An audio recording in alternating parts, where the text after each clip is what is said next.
vida, né? Aí eu descobri que a pobreza é tipo uma ziquezira que fica aqui perto do diafragma aqui, do diafragma lá, e ela tem uma cura. Eu tava tão cagado na época, se tivesse uma chuva de mulher pelada, caiu um cara de pelo duro na minha cabeça. Tem que descobrir a cura disso.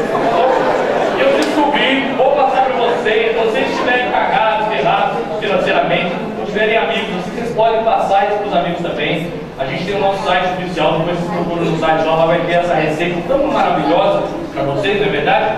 E a cura da ziquezira é uma coisa maravilhosa.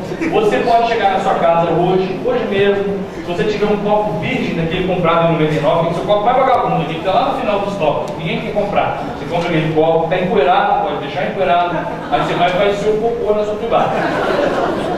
Quem tem um cocô desorganizado, meu problema é todo organizado, um fica assim, outro assim.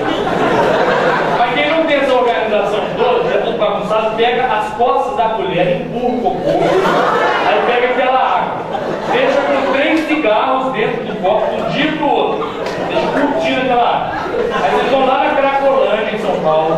Lá na Cracolândia tem uma moça lá que ela não toma banho faz 4 anos. Se ela tomar tiro, a bala não passa.